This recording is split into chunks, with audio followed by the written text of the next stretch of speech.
Good morning friends. तो कल हम लोग देखे थे लेसन प्लान हड़प्पा सभ्यता से संबंधित। आज हम लोगों का टॉपिक है नए राजा और राज्य। तो चलिए हम लोग स्टार्ट करते हैं। सबसे पहले हम लोग लिखेंगे विद्यालय का नाम, छात्राध्यापिका का नाम, कक्षा 7 क्लास का हम लोग पाठ उठाए हैं। विषय है इतिहास, प्रकरण है नए राजा और राज्य, फिर दिनांक, घंटी, अवधि। सामान्य उद्देश्य में क्या लिखते हैं उसको मैंने कल का वीडियो में बता चुका है। तो पहला हम लोग लिखे हैं यहाँ पे छात्रों में इतिहास के प्रति रुचि जागृत करना। दूसरा है छात्रों की मानसिक शक्तियों का विकास करना। तीसरा है छात्रों में वैज्ञानिक दृष्टिकोण का विकास करना। चौथा है छात्रों में राष्ट्रीय भावना का विकास करना। पांचवा है छात्रों में सामाजिक गुणों का विकास करना। विशिष्ट उद्देश्य में पहला है छात्रों को नए राजा और राज्य के बारे में जानकारी प्राप्त कराना। दूसरा है छात्रों को राजाओं के शासन व्यवस्था से परिचित कराना। तीसरा हम लोग देखेंगे छात्रों को पाल वंश के बारे में जानकारी प्राप्त कराना। चौथा है छात्रों को चोल वंश के बारे में जानकारी प्राप्त कराना। पांचवा है छात्रों को सामंत राजाओं के बारे में जानने के लिए ध्यान आकृष्ट कराना। नेक्स्ट पेज हम लोग देखते हैं परंपरागत शिक्षण सहायक सामग्री, श्यामपट्ट, चौक, डस्टर, संकेतक। विशिष्ट शिक्षण सामग्री, चार्ट पेपर, मॉडल, शिक्षण विधि, व्याख्यान सह प्रश्नोत्तर विधि, शिक्षण सूत्र, सरल से कठिन की ओर। हम लोग यहाँ पे ज्ञात से अज्ञात की ओर भी लिख सकते हैं। पूर्व ज्ञान, छात्र नए राजा और राज्य के बारे में सामान्य जानकारी रखते हैं। अब देखेंगे हम लोग प्रस्तावना प्रश्न। यहाँ 3 कॉलम बनाएंगे, क्रम संख्या, छात्राध्यापिका क्रियाशीलन और छात्र क्रियाशीलन। क्वेश्चन नंबर 1, छात्राध्यापिका क्रियाशीलन में हम किस देश में रहते हैं? हम भारत देश में रहते हैं। दूसरा, भारत में कितने राज्य हैं? भारत में 29 राज्य हैं। तीसरा, इन 29 राज्यों में पहले किनका शासन चलता था? इन 29 राज्यों में पहले राजाओं का शासन चलता था। चौथा, युद्ध में राजा तथा राज्यों का विनाश होने पर क्या होता है? यहाँ पे ये समस्यात्मक प्रश्न होगा, इसको आप लोगों को बताना है। तो यहाँ पे उद्देश्य कथन, आज हम लोग नए राजा और राज्य के बारे में विस्तृत अध्ययन करेंगे। दूसरा पेज में हम लोग देखेंगे यहाँ पे प्रस्तुतिकरण में शिक्षण बिंदु, छात्राध्यापिका क्रियाशीलन, छात्र क्रियाशीलन, और यहाँ पे छात्र क्रियाशीलन के बाद श्यामपट्ट कार्य। तो हम लोग शुरू करते हैं। नए राजा और राज्य। 7वीं शताब्दी में हर्षवर्धन की मृत्यु के बाद भारत में अनेक नए क्षेत्रीय शक्तियों का उदय हुआ। ये बड़े जमींदार थे जो सामंत कहलाते थे। इन्हें राजा द्वारा विशेष शक्तियाँ प्रदान की गई थी।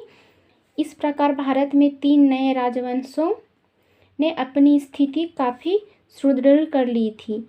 ये राजवंश दक्कन में राष्ट्रकूट, पूर्वी भारत में पाल तथा मध्य व पश्चिमी भारत में गुर्जर प्रतिहार थे। ये तीनों कन्नौज राज्य के ऊपर शासन करने के लिए परस्पर लड़ते रहते थे। इस टकराव को त्रिपक्षीय संघर्ष कहा जाता है। इस संघर्ष के ऊपर प्रतिहार सफल हुए। ये बोधात्मक प्रश्न है।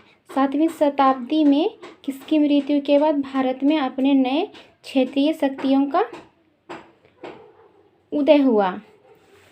अब राष्ट्रकूट चालुक्यों के सामंत थे, परंतु उनकी कमजोरी का लाभ उठाकर अपनी स्वतंत्र सत्ता स्थापित की। दंती दुर्ग ने राष्ट्रकूट वंश की स्थापना की थी। उसने मान्यखेत को अपनी राजधानी बनाई। उसने महाराजाधिराज, परमेश्वर, भट्टारक जैसी उपाधियां धारण की। कैलाशनाथ मंदिर, एलोरा और एलिफेंटा की गुफाओं का निर्माण राष्ट्रकूटों ने करवाया था। अमोघ वर्ष कृष्ण प्रथम, ध्रुव और गोविंद तृतीय राष्ट्रकूट वंश के प्रसिद्ध शासक थे। बोधात्मक प्रश्न, राष्ट्रकूट वंश के स्थापना किसने की? अब हम लोग देखेंगे छात्र क्रियाशीलन। छात्र शिक्षक की बातों को ध्यानपूर्वक सुनेंगे। छात्र मुख्य बिंदुओं को उत्तर पुस्तिका में नोट करेंगे। 7वीं शताब्दी में हर्षवर्धन की मृत्यु के बाद भारत में अनेक नए क्षेत्रीय शक्तियों का उदय हुआ। फिर देखेंगे छात्र कक्षा में अनुशासन बनाए रखेंगे। राष्ट्रकूट वंश की स्थापना दंती दुर्ग ने की थी। फिर देखेंगे श्यामपट्ट कार्य। श्यामपट्ट कार्य में देखेंगे 7वीं शताब्दी में हर्षवर्धन की मृत्यु हुई। इस समय भारत में 3 नए राजवंशों का उदय हुआ, राष्ट्रकूट, पाल और गुर्जर प्रतिहार। राष्ट्रकूट चालुक्यों के सामंत थे। और हम लोग दूसरा पे देखेंगे शिक्षण बिंदु, पाल वंश। पाल वंश पूर्वी भारत में एक शक्तिशाली राजवंश था। इसकी स्थापना गोपाल ने की थी। पाल वंश का विस्तार बिहार और बंगाल तक था। धर्मपाल के पुत्र देवपाल ने पाल वंश का विस्तार असम, ओडिशा व नेपाल के कुछ क्षेत्रों तक किया। पाल वंश के शासक बौद्ध धर्म को मानने वाले थे। पाल वंश के शासकों ने लगभग 400 वर्षों तक शासन किया।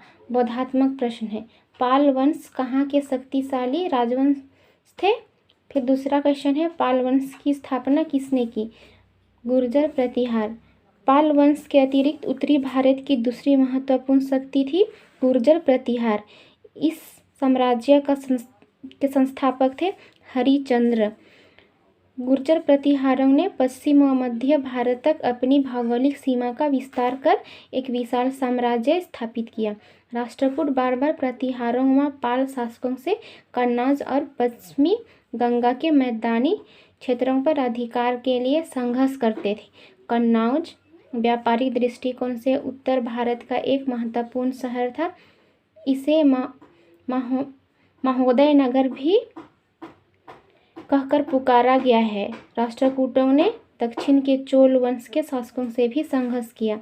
बोधात्मक प्रश्न है, गुर्जर प्रतिहार वंश के संस्थापक कौन थे? दूसरा है, राष्ट्रकूटों ने दक्षिण में किसके साथ संघर्ष किया? अब देखेंगे छात्र क्रियाशीलन में। छात्र कक्षा में शांति बनाए रखेंगे।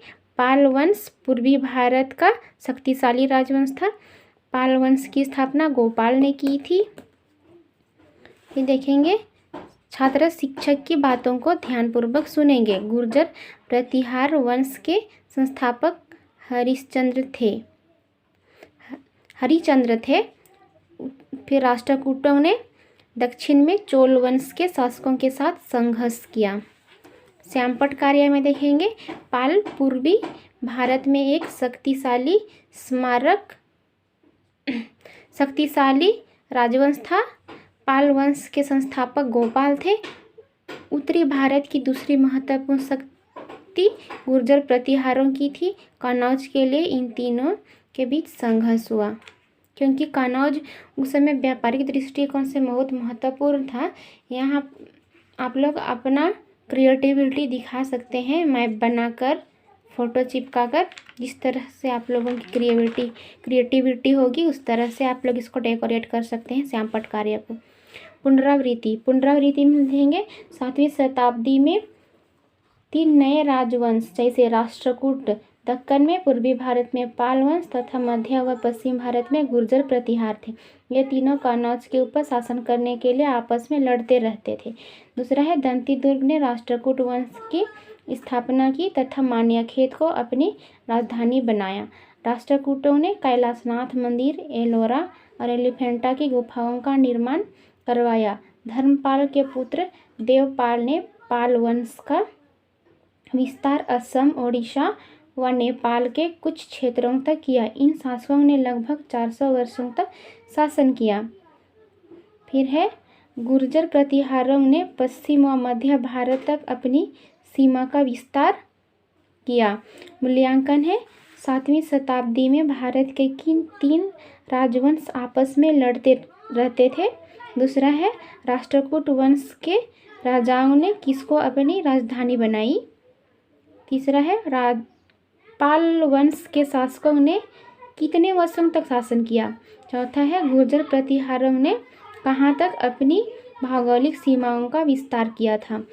यहाँ पे है कक्षा कार्य सही या गलत बताएं। ठीक, फिर यहाँ पे है गृह कार्य, राष्ट्रकूट वंश के राजा कौन कौन थे, संक्षिप्त में वर्णन करें।